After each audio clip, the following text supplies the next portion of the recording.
C'est une déclaration qui pourrait tout bouleverser. 3 ans et demi après la mystérieuse disparition de Delphine Jubillard, une nouvelle voix s'élève, inattendue, troublante, celle d'une ex-compagne de Cédric Jubillard rencontrée alors qu'il était incarcéré. Dans un témoignage récemment révélé, cette femme affirme que Cédric lui aurait avoué le meurtre de son épouse lors d'un échange en prison, mimant même le geste de l'étranglement. Ce rebondissement relance une affaire déjà complexe, marquée par les zones d'ombre, les tensions conjugales et l'absence de corps. Alors que l'opinion publique oscille entre compassion pour une famille brisée et fascination pour un homme au comportement déroutant, une question cruciale se pose.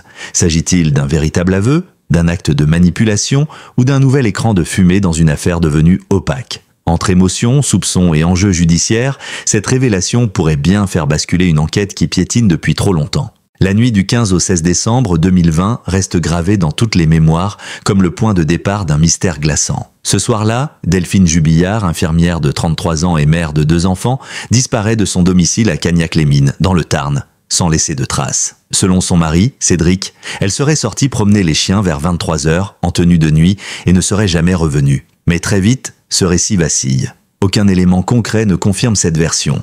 Ni témoignage visuel, ni traces vidéo, ni mouvement suspect dans le quartier. L'enquête s'oriente rapidement vers l'entourage proche. Le couple Jubillard, en instance de divorce, vivait dans une atmosphère lourde ponctuée de disputes et de rancœurs. Delphine avait un amant connu de ses proches et nourrissait des projets concrets de départ. Elle envisageait même une garde alternée. Ces éléments aggravent la position de Cédric, qui devient, aux yeux des enquêteurs, le principal suspect. Pendant des mois, les fouilles s'enchaînent, dans les bois, les puits, les champs alentours. Rien, pas de corps, pas d'armes, pas de scène de crime. Pourtant, l'étau judiciaire se resserre. Le 18 juin 2021, Cédric Jubillard est placé en garde à vue, puis mis en examen pour meurtre aggravé. Il clame son innocence, multiplie les recours et change plusieurs fois d'avocat. Mais son comportement intrigue.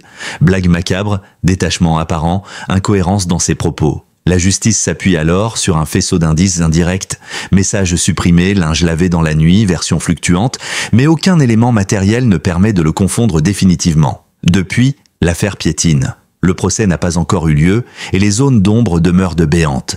Delphine n'a jamais été retrouvée. Et les proches, à commencer par ses enfants, vivent dans l'attente d'une vérité qui tarde à émerger. Dans ce climat de tension et d'incertitude, chaque rebondissement est scruté avec fébrilité. C'est dans ce contexte que surgit aujourd'hui le témoignage de l'ex-compagne de Cédric qui relance brutalement la machine judiciaire et médiatique. Depuis le début de l'affaire, la personnalité de Cédric Jubillard fascine autant qu'elle inquiète. À 33 ans, ce plaquiste père de 2 enfants s'est retrouvé du jour au lendemain propulsé au cœur de l'un des dossiers criminels les plus médiatisés de France. S'il se présente comme un homme brisé par la disparition de sa femme, les multiples témoignages et son comportement postérieur sèment le doute. Dès les premiers jours, il multiplie les blagues déplacées, fait preuve d'un sang-froid déroutant et se montre étrangement indifférent face à l'inquiétude grandissante de la famille de Delphine. Il plaisante sur la fugue supposée de son épouse, se montre moqueur avec les gendarmes et semble peu concerné par les recherches. L'analyse de son comportement révèle une forme de dissonance émotionnelle,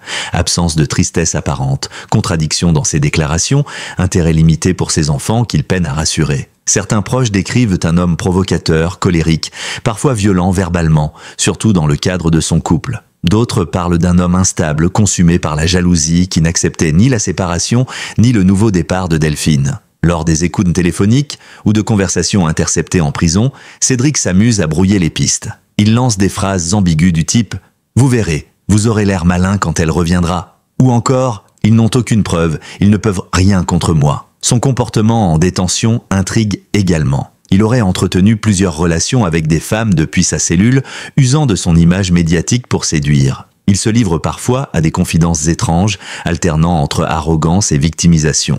Certains codétenus affirment l'avoir entendu évoquer des détails troublants sur la nuit de la disparition. D'autres parlent d'un homme manipulateur qui sait exactement jusqu'où aller sans se compromettre. Cette ambivalence alimente les spéculations. Est-il un père injustement accusé ou un maître dans l'art de la dissimulation? Les experts psychiatriques missionnés pour analyser sa personnalité évoquent un profil égocentrique, parfois narcissique, avec une faible empathie et un besoin de contrôle. Rien de pathologique au sens médical strict, mais un tempérament qui pourrait expliquer son apparente froideur et son besoin de domination dans le couple. Ce profil devient d'autant plus inquiétant à la lumière du dernier témoignage de son ex-compagne qui semble confirmer l'idée d'un homme prêt à tout pour garder l'ascendant. même depuis sa cellule. C'est un témoignage qui, s'il venait à être confirmé, pourrait bouleverser l'équilibre fragile de l'instruction. Cette femme, dont l'identité reste pour l'instant protégée, aurait partagé une relation sentimentale à distance avec Cédric Jubillard pendant plusieurs mois, alors qu'il était déjà incarcéré. Le lien se serait noué à travers des échanges de lettres, puis par téléphone et lors de parloirs. Elle dit avoir été séduite par un homme charmant, intelligent et meurtri par l'injustice. Mais derrière cette façade, la relation aurait rapidement pris un tour plus sombre. Selon ses déclarations, Cédric lui aurait un jour mimé le geste de l'étranglement en lui glissant d'un ton glacial « C'est comme ça que je l'ai fait ». Cette phrase, prononcée dans un moment de tension ou d'intimité, l'aurait glacée. Elle affirme avoir été bouleversée par l'attitude de son compagnon qui semblait, selon elle, chercher à l'impressionner ou à provoquer une réaction. Au fil des semaines, elle aurait pris conscience de la toxicité de leur lien jusqu'à rompre tout contact. Ce témoignage, aujourd'hui transmis aux autorités judiciaires, relance de nombreuses questions. S'agit-il d'un aveu réel, d'un accès de mégalomanie ou d'un jeu de manipulation affective destiné à asseoir un pouvoir psychologique sur sa compagne ? L'ex-femme de Cédric, Delphine, avait elle aussi mentionné dans le passé son caractère dominateur, ses accès de colère et sa capacité à manipuler son entourage. Pour les enquêteurs, ce mimétisme du crime peut être lourd de sens, ou être au contraire une mise en scène machiavélique. La parole de cette femme, si elle est jugée crédible,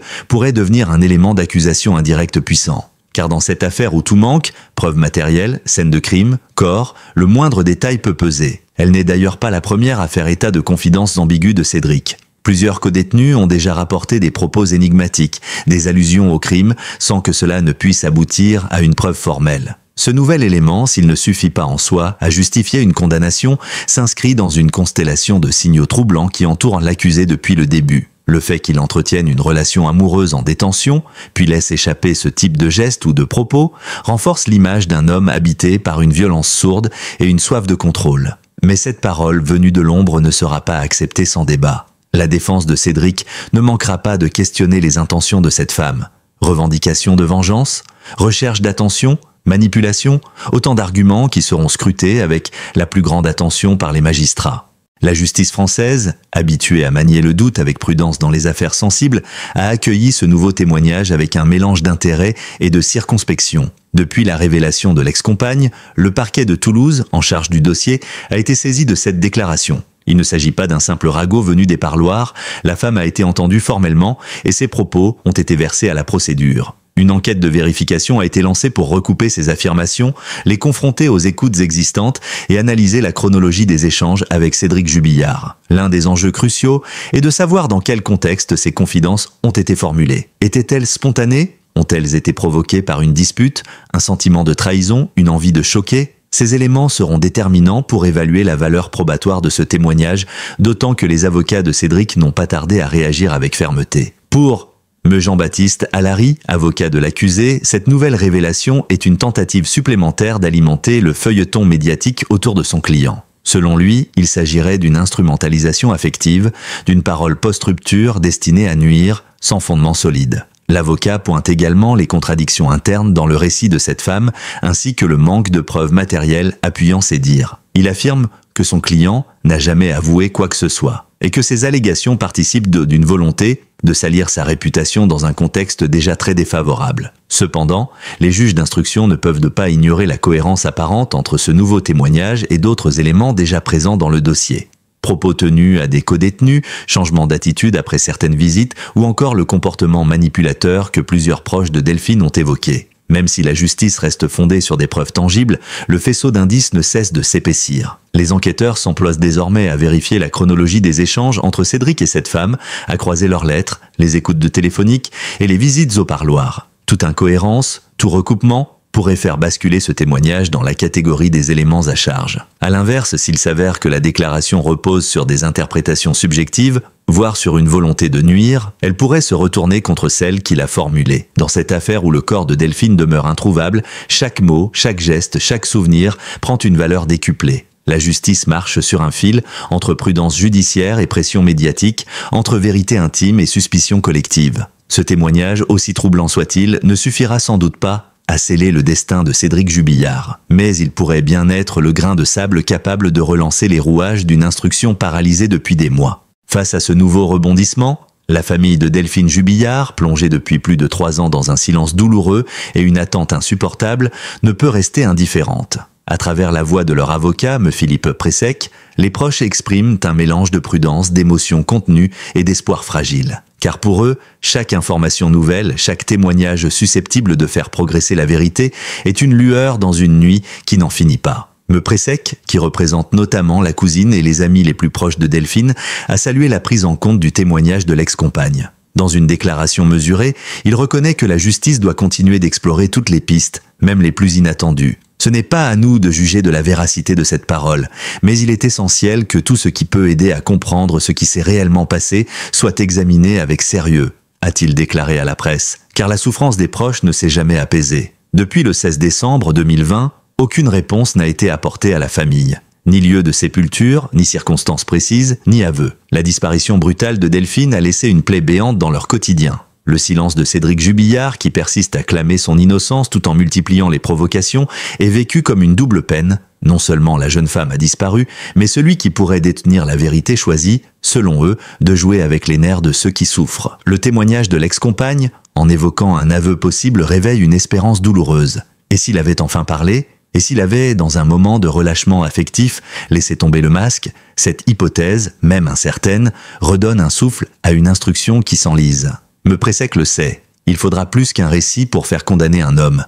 Mais il sait aussi qu'une vérité judiciaire se construit par strates, et que chaque parole peut devenir une pièce du puzzle. Cependant, l'avocat reste lucide sur les limites de cet énième rebondissement. Il rappelle que plus le temps passe, plus les preuves se dérobent. Les souvenirs s'estompent, les émotions s'émoussent, les témoins se taisent. C'est pourquoi il appelle à une accélération de la procédure. Nous ne pouvons pas attendre indéfiniment que la vérité tombe du ciel. Il faut des actes, des décisions, un procès. Pour la famille, un procès, même sans le corps de Delphine, serait déjà un pas vers une forme de paix. Il permettrait enfin de mettre des mots sur l'absence, de confronter les versions, de faire entendre les voix restées dans l'ombre. En attendant, ce témoignage est une nouvelle onde dans une mer déjà tourmentée, un cri venu de l'intérieur d'une prison qui pourrait porter plus loin qu'on ne l'imagine.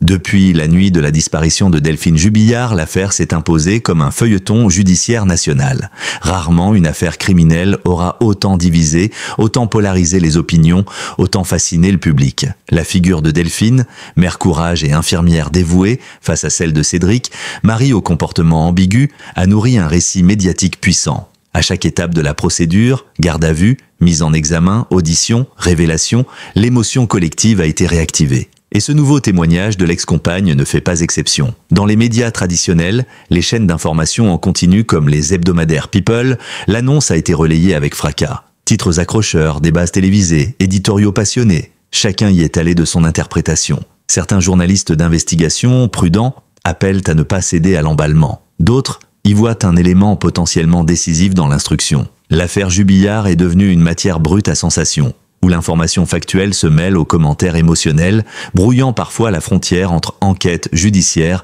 et divertissement morbide. Sur les réseaux sociaux, la tension est palpable. Twitter, Facebook, TikTok, des milliers de messages analysent, dénoncent, soutiennent, accusent. Des communautés se forment autour de théories alternatives, parfois complotistes. Pour certains, Cédric est un coupable évident. Pour d'autres, il est victime d'un acharnement médiatique déjà condamné dans l'opinion avant même d'être jugé. Le témoignage de l'ex-compagne est perçu par les uns comme un tournant, par les autres comme une manœuvre de manipulation ou de vengeance amoureuse. Ce climat de surinterprétation permanente n'est pas sans conséquence sur le déroulement judiciaire. Les juges d'instruction doivent désormais composer avec une pression médiatique inédite qui influence non seulement les perceptions publiques, mais aussi l'attitude de certains témoins. Dans une époque où l'intime est exposé en continu, où la justice se joue aussi sur les plateaux télévisés, les risques de dérapage sont omniprésents. Plus profondément encore, l'affaire révèle un besoin collectif de catharsis, celui de comprendre l'inexplicable, d'assigner une responsabilité, de trouver une fin à une histoire insupportable. Elle met en lumière une société avide de vérité, mais aussi vulnérable aux récits partiels, aux émotions immédiates et aux jugements hâtifs. Dans ce contexte tendu, le rôle des médias devrait être celui de l'analyse rigoureuse, de la mise en perspective. Mais trop souvent, c'est le choc, le spectaculaire, l'émotion brute qui prennent le dessus. Le témoignage de l'ex-compagne de Cédric Jubillard s'inscrit dans un récit déjà saturé de doutes, de tensions et de silence. En affirmant qu'il lui a mimé le meurtre de Delphine, elle offre à la justice une parole rare, peut-être cruciale, dans une affaire minée par l'absence de preuves matérielles. Mais cette parole, aussi glaçante soit-elle, ne suffit pas à elle seule à établir la culpabilité. Il faudra l'analyser, la contextualiser, la croiser avec d'autres éléments pour mesurer sa portée réelle. Car c'est bien là tout le paradoxe de cette affaire, tout semble pointer vers Cédric Jubillard et pourtant, la justice ne dispose toujours d'aucune certitude absolue. Pas de corps, pas de scène de crime, pas d'aveu formel, juste une suite d'indices, de comportements équivoques, de gestes troublants. Ce nouvel élément pourrait faire basculer l'enquête, ou au contraire, s'ajouter à la liste déjà longue des fausses pistes. Pour la famille de Delphine, pour ses enfants, pour tous ceux qui attendent la vérité depuis plus de 3 ans, l'espoir renaît, fragile, précaire, douloureux. Il faudra encore du temps, sans doute, pour que justice soit rendue. Mais chaque mot compte, chaque souvenir livré, chaque aveu, même imparfait, peut tracer le chemin d'une vérité que l'on pensait à jamais ensevelie dans le silence.